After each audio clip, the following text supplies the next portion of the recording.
How much do you know about the rare earth battle? And do you know that it could affect how much your smartphone will be in 2 to 3 years?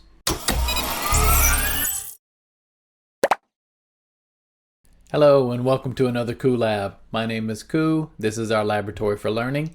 Thanks for joining us for another business news breakdown. Today we're going to look at the rare earth stories.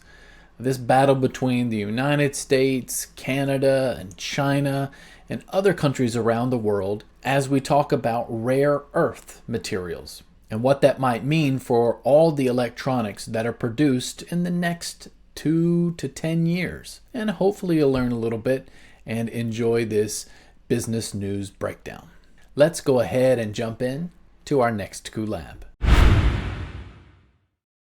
As always, I like to give credit to our author or authors.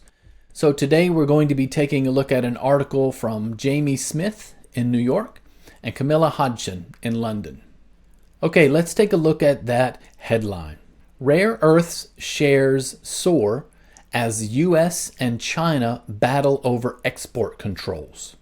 Our subheading: Trump administration plans to set price floors, create strategic mineral reserves, and take equity stakes. So we're going to be talking about the rare earth market. Just briefly, the idea of rare earths are just minerals, special minerals that we use to make electronics. Things like lithium and cobalt. These types of minerals we break down and we turn into transistors. We turn into things in electronic components we use in things like smartphones, televisions, any types of consumer electronics. So this idea of soar means like a bird, it goes higher very, very quickly. So anything that soars means raises or gets bigger very quickly.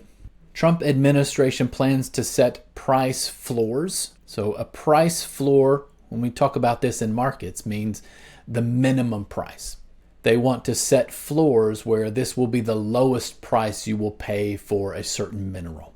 So a lot of times these commodities are based on the markets. So if there's a high demand for them, the price goes up. If there's not very much demand, the price goes way down.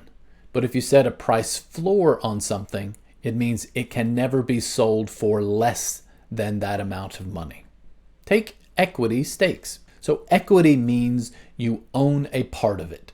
Most commonly referred to when you buy a house or a car, you own that property. So you have equity, you have ownership, some sort of asset that you can use or that has some sort of value. In this case, looks like the Trump administration will take some ownership in some of these public companies.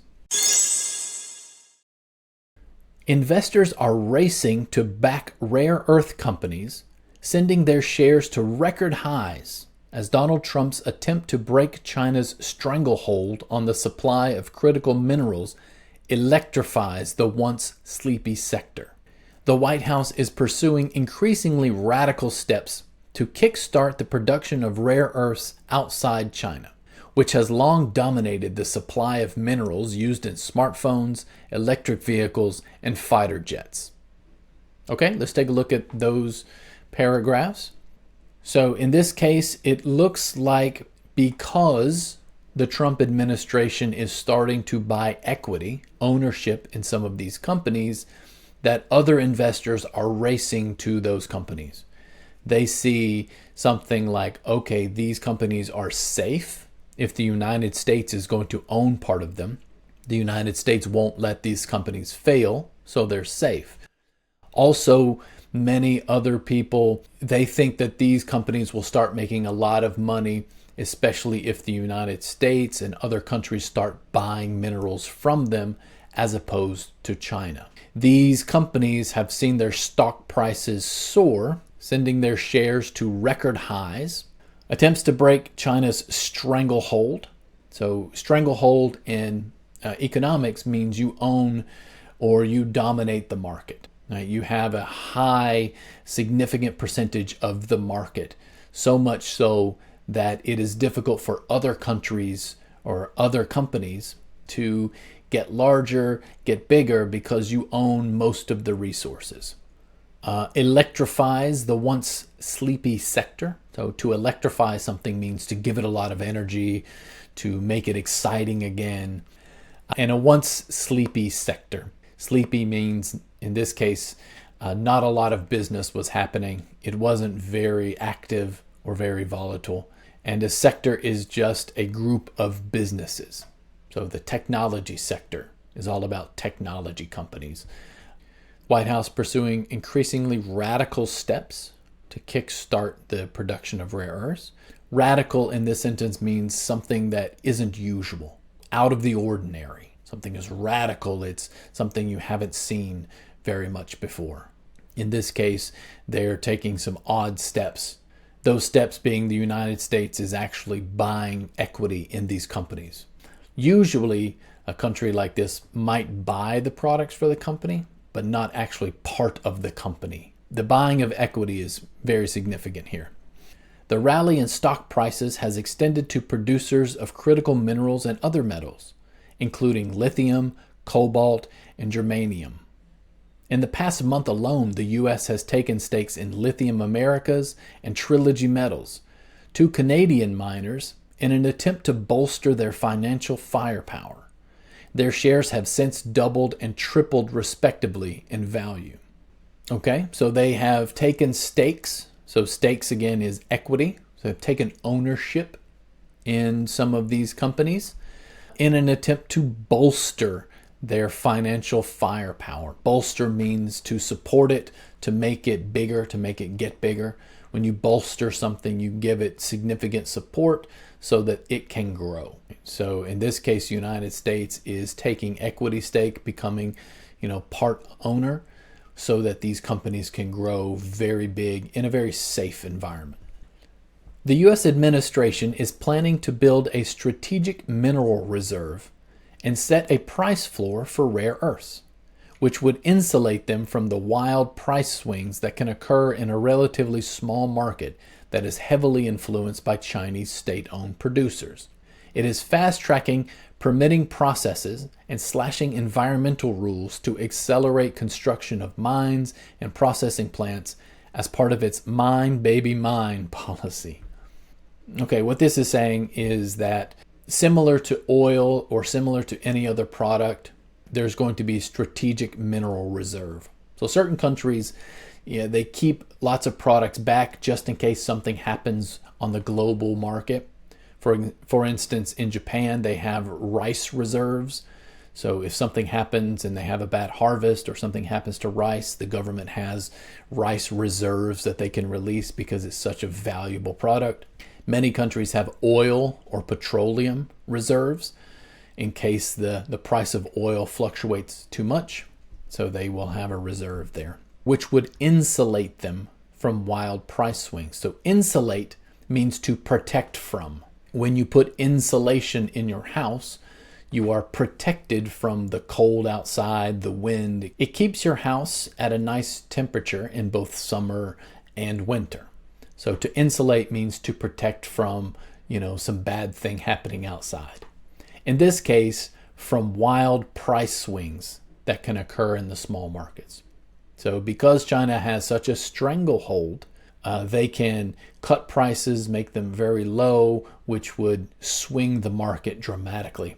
And sometimes these market swings can make an entire company go out of business. Now this part, fast-tracking permitting processes and slashing environmental rules to accelerate construction. So this is where it gets a little bit controversial, because this is saying that the Trump administration is going to fast-track these mining contracts and slashing environmental rules to accelerate it. So this is where there might be some controversy in terms of whether or not it's good for the environment, whether or not doing this will have long-term effects on the earth itself. But for right now, they're saying policy is mine, baby, mine. It doesn't matter its effect on the earth right now, just go get the materials. Again, if you agree or disagree with that policy, that's a separate discussion, but this is, in terms of economics, what the policy is and how they're moving forward. The U.S. government also took a 5% stake in Canadian miner Lithium Americas, and last week bought a 10% stake in a tiny Canadian rare earths developer, Trilogy Metals, causing its shares to treble within hours of the announcement. So in this case, they're investing and buying equity stakes even in manufacturers or companies not in the US. So these are Canadian companies, causing its shares to treble. Treble means multiply by 3 within hours of the announcement. So it literally tripled within hours. So these companies are all seeing major stock growth. It's not yet a bubble, but these are some things that we'll have to take a look at. But every rare earths developer and their aunt has jumped on this opportunity to suggest they will be getting government support or tie up with industry, pushing stocks higher in the hype storm. So a couple of words here. Every blank and their aunt. Okay, so this is a very common idiomatic expression in English. Every blank and their mother, every blank and their father. So every something and a family member is an idiomatic expression that just means everybody. Sort of saying, every person and their mother, like more people than you can think of. So this is a very common sort of comical idiomatic expression, and this person has used rare earth developer as the thing. So every rare earth developer and their aunt has jumped on this opportunity, which means all the companies that produce rare earth materials have been talking about government intervention, have been promoting this, and hopefully their stocks will rise. So we'll see how it plays out in the future, but price of your iPhone, the price of your Android phone, the price of your TV, all of these things will be determined by who produces it and where they get these rare earth materials. So understanding where these rare earth materials come from is going to be very important when we start thinking about how much things cost. Things like iPhones, television, game consoles, even things like the defense of your country based on, fighter jets and really high-tech electronics. Paying attention to this rare earth battle will be very important for the future. Okay, thank you so much for joining us for another business news breakdown. Today we looked at rare earth battle between the United States and China. We looked at some of the economic concepts. We looked at how the United States is taking equity or ownership in a lot of these companies, not only in the United States, but in Canada and across the world, and how that might affect the prices of these companies, the stocks of these companies, but also perhaps the price of electronics goods in the future. So thanks for joining us. If you enjoyed this, please leave a like and subscribe. It really helps us out. Also leave a comment below. Is this something you're interested in? What do you think will happen? Do you think this is a good idea to set price floors? Let us know what you think. Remember, this is in fact a KuLAB. Thank you again for joining us, and I hope to see you in the next KuLAB.